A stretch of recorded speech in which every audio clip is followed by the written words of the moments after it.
berdiri di pinggir jalan mengatakan bahwa peraturan telah menghancurkan kehidupannya. Supaya apa? Supaya dilihat oleh para pejabat, khususnya Bupati Sukabumi, khususnya Dinas Sosial Sukabumi. Untuk apa? Untuk turun melaksanakan kewajiban mereka. Tolong masyarakat Sukabumi, bagi Anda yang mampu, carilah si Rifandi, berilah bantuan kepadanya. Kalau seumpamanya tidak ada yang membantu, termasuk bupatinya tidak turun tangan melaksanakan kewajibannya, tolong bagi sahabat di Sukabumi yang bisa mencarikan alamatnya, menanyakan nomor rekeningnya, Rumah Pancasila akan mengirimkan bantuan agar Mas Rifandi ini bisa.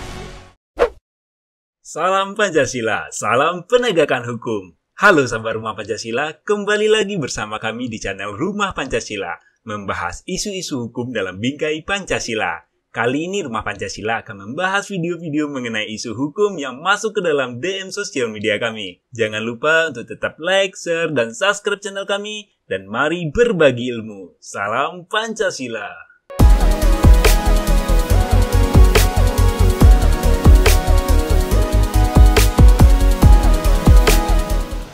Salam Pancasila, salam penegakan hukum.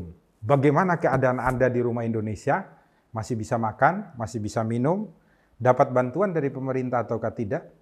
Ataukah dapat bantuan dari orang-orang sekitar Anda yang finansialnya lebih mampu, materinya lebih mampu? Marilah kita berbagi di rumah Indonesia. Berbagi apa saja? Termasuk berbagi mengenai tetangga-tetangga kita, teman-teman kita yang membutuhkan bantuan. Baik itu di bidang obat-obatan untuk COVID, baik itu makan minum dan kehidupan sehari-hari. Ini ada yang menarik dan di-tag ke kami di Rumah Pancasila. Ini dari Sukabumi, Jawa Barat. Ada seorang penjual es ini. Namanya Rifandi, kalau saya tidak salah. Dia ini melakukan protes dengan berdiri di jalan, kemudian menaikkan sebuah dus yang ditulisi, disiksa oleh peraturan. Menyebutkan namanya secara jelas, Rifandi. Jadi dia merasa disiksa oleh peraturan karena dia adalah seorang penjual es, yang kemudian selalu ditegur karena melanggar tata cara yang diatur di dalam PPKM darurat, sehingga dilarang untuk membuka jualannya. Padahal di rumah ada istri dan anak yang harus dihidupi olehnya, dan ada ibunya yang sakit yang harus dihidupi, sekaligus diobati juga oleh dia. Yang disesalkan adalah sebagai warga negara Indonesia, manusia yang hidup di rumah Indonesia, ketika dia disuruh tutup dan tidak boleh berjualan, tidak ada kompensasi yang diberikan oleh negara. Sebenarnya bukan kompensasi, karena ini merupakan kewajiban daripada negara. Jangan lupa ya, perintah Undang-Undang Dasar itu jelas. Negara wajib memberikan perlindungan kesehatan kepada seluruh warga negara Republik Indonesia. Turunannya nanti di dalam undang-undang. Orang bisa sehat itu karena harus makan secara teratur dan baik. Oleh karena itu di dalam Undang-Undang Dasar itu juga disebutkan fakir miskin dan orang-orang atau anak-anak terlantar dipelihara oleh negara. Karena apa? Kesehatannya wajib dilindungi, ketika orang menjadi miskin dan tidak bisa makan pun wajib dilindungi oleh negara. Maka saat ini negara mengatakan, kalian biar sehat, jangan keluar rumah, jangan berjualan, kamu melanggar, harus ditutup. Yang harus dilakukan negara adalah memberikan kewajiban negara, yaitu menghidupi dia, istrinya, anaknya, ibunya, sekaligus mengobatinya karena ibunya dalam kondisi yang sakit. Anda bisa bayangkan bahwa masih ada manusia Indonesia yang sudah susah untuk makan dan minum, sudah susah untuk mendapatkan obat bagi ibunya, tetapi masih menempuh cara-cara yang diatur oleh undang-undang, yaitu melakukan protes dengan cara yang baik dan benar.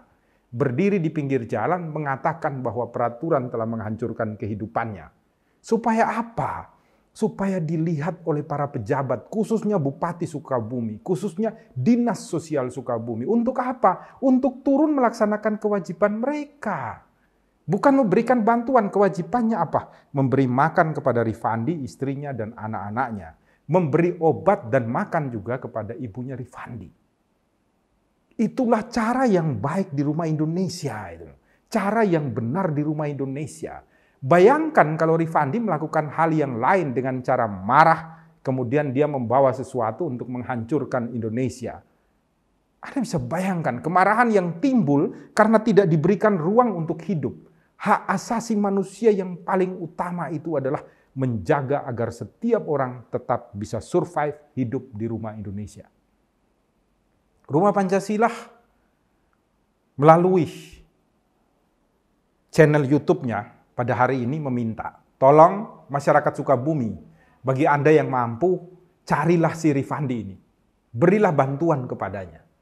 Kalau seumpamanya tidak ada yang membantu, termasuk bupatinya tidak turun tangan melaksanakan kewajibannya, tolong bagi sahabat di Sukabumi yang bisa mencarikan alamatnya, menanyakan nomor rekeningnya, Rumah Pancasila akan mengirimkan bantuan agar Mas Rifandi ini bisa hidup. Marilah kita saling berbagi di dalam media sosial tentang kehidupan di sekitar kita di rumah Indonesia ini. Sehingga apa? Sehingga pemerintah dapat melaksanakan kewajibannya dan juga agar kita masyarakat yang mampu secara finansial, secara intelektual ini mampu untuk meluangkan waktu, meluangkan materi kelebihan yang kita miliki untuk membantu sesama kita. Sehingga sila kelima Pancasila, mewujudkan keadilan sosial bagi seluruh rakyat Indonesia, dapat diwujudkan. Salam Pancasila, salam penegakan hukum, sahabat Rumah Pancasila. Janganlah pernah berhenti untuk berbuat baik di muka bumi. Karena hidup itu hanya satu kali. Marilah kita berbagi makan dan minum dengan mereka. Marilah kita berbagi senyum dan tawa dengan mereka. Marilah kita berbagi makan dan minum dengan mereka. Marilah kita berbagi senyum dan tawa dengan